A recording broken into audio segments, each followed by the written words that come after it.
अगर गोधरा कांड ना हुआ होता, राम भक्त जलाए न गए होते, अधिक समय तक मोदी जी मुख्यमंत्री नहीं होते। एक शंकराचार्य निश्चलानंद महाराज ने क्या कहा था नरेंद्र मोदी के बारे में, आइए देखते हैं। The logical Indian YouTube channel से एडवोकेट पंकज कुमार त्रिपाठी जी की जुबानी, उनकी वीडियो में आपको पूरी सच्चाई के बारे में पता चलेगा कि आज भारत के प्रधानमंत्री नरेंद्र मोदी जी सत्ता पर कैसे काबिज हैं और क्या कहा है निश्चलानंद महाराज ने। आइए देखते हैं। और दोस्तों, आज ट्विटर पर यानी एक्स पर गोवर्धन पीठ पुरी के शंकराचार्य स्वामी निश्चलानंद जी महाराज का एक वीडियो वायरल हो रहा है। जिस वीडियो में वो क्या कह रहे हैं यह मैं सुनाऊंगा, लेकिन यह वीडियो 10 महीने पुराना है। उन्होंने यह बात कभी भी कही हो, जब मैं इसको YouTube पर खोज रहा हूं तो यह 10 महीने पुराना है।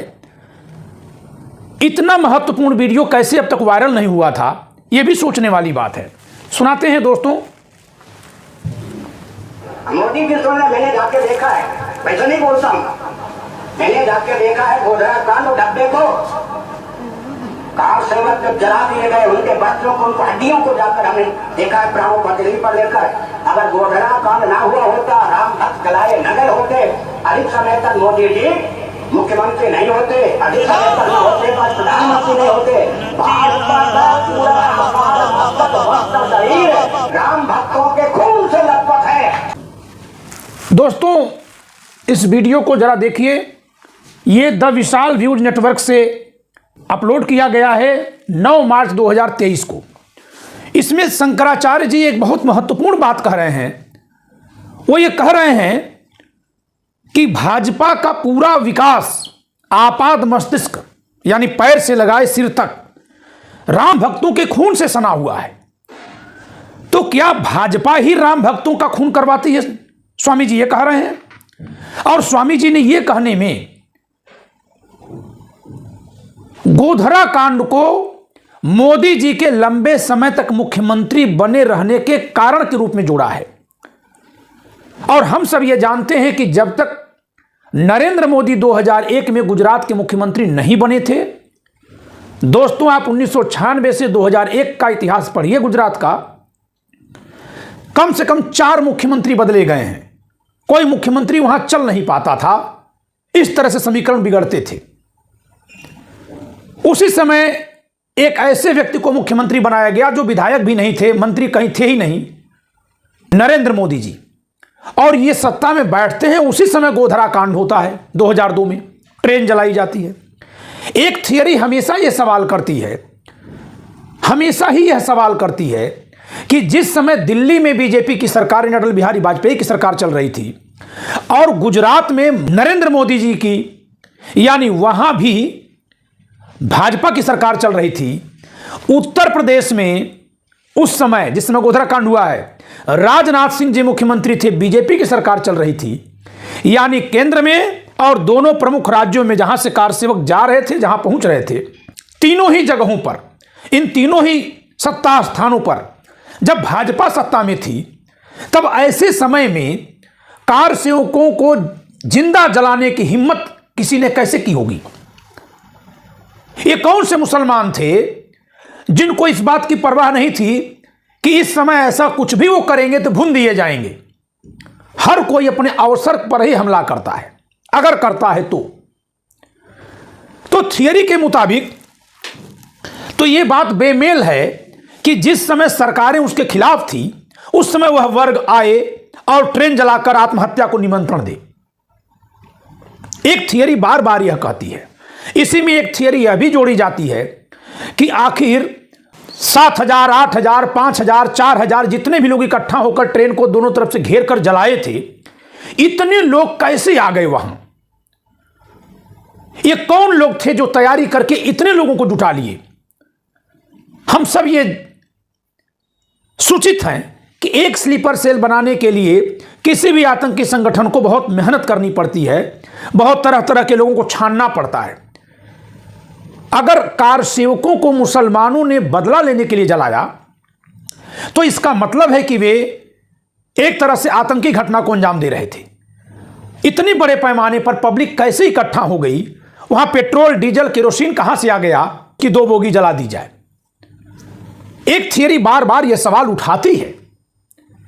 इसके बाद जो हुआ 59 लोगों की जिनकी मृत्यु हुई थी ट्रेन में जलने से, उन सबकी डेड बॉडीज जैसा जला हुआ शरीर था टेढ़ा मेढ़ा, वैसा ही ट्रकों पर खुला रख करके अलग अलग ट्रक में रख करके घुमाया गया था।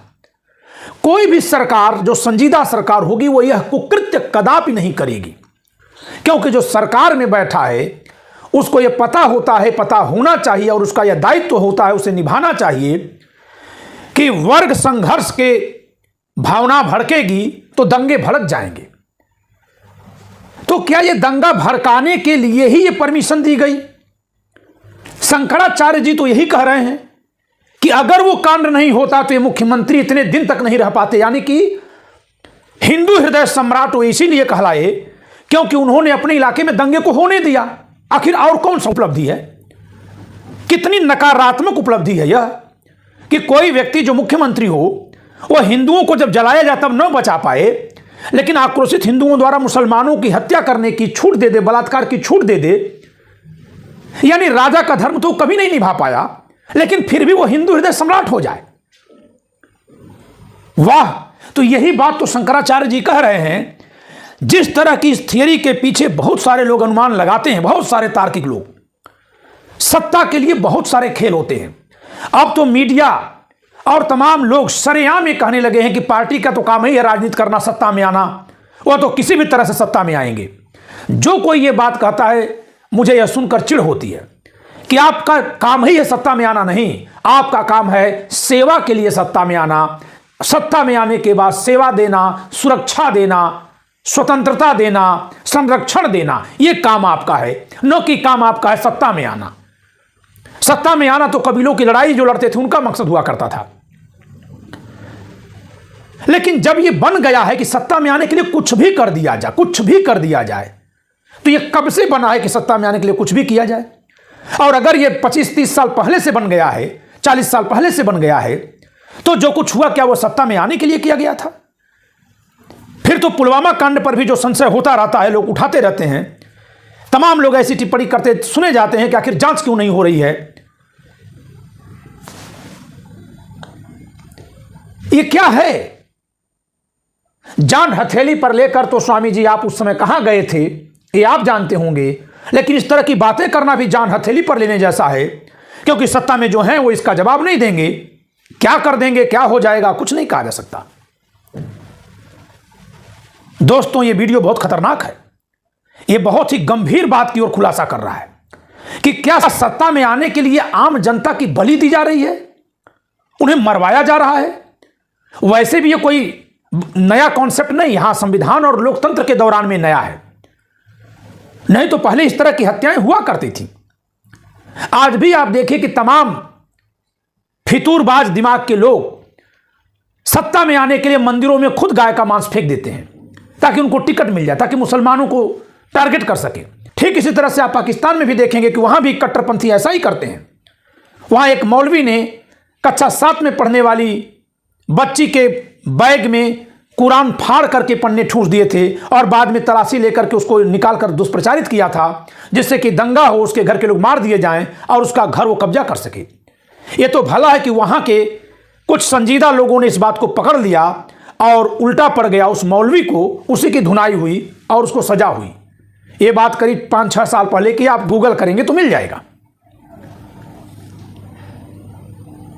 लेकिन ये बहुत चौंकाने वाली बात है। और अब तो इतने बड़े हो गए मोदी जी कि वो राम जी को उंगली पकड़वा करके ले जा रहे हैं, जिसकी उंगली पकड़ने की कामना करते करते लोग मोक्ष की प्राप्ति कर लेते हैं। चाहे आप नास्तिक हो, आस्तिक हो, राम को माने, रहीम को माने, अल्लाह को माने या ईसा मसीह को माने, हर कोई ये मानता है कोई परम पिता परमेश्वर होगा। जब मायूस होता है, दुखी होता है, तकलीफ में होता है, या जब कुछ पाता है तो उसको श्रेय देता है, या स्वयं को श्रेय देना है। यानी राम जी ने इनको कुर्सी पर नहीं बैठाया है, इन्होंने राम जी को पहुंचा दिया, ऐसी फोटो बनाकर छाप रहे हैं। यह हमारी धार्मिक भावना का अपमान है, यह हम सब हिंदुओं की धार्मिक भावना का अपमान है। लेकिन कुछ भी कर रहे हैं। तो सत्ता में रहने के लिए और सत्ता पर हैं ये दिखाने के लिए जब कुछ भी किया जा सकता है तो न जाने क्या क्या किया गया होगा। स्वामी निश्चलानंद की बात बहुत गंभीर इशारा कर रही है। इस वीडियो में इतना ही, धन्यवाद। आप लोग कमेंट करके बताएं क्या ये बात सही है, और हमारे चैनल को सब्सक्राइब जरूर कर लें। धन्यवाद।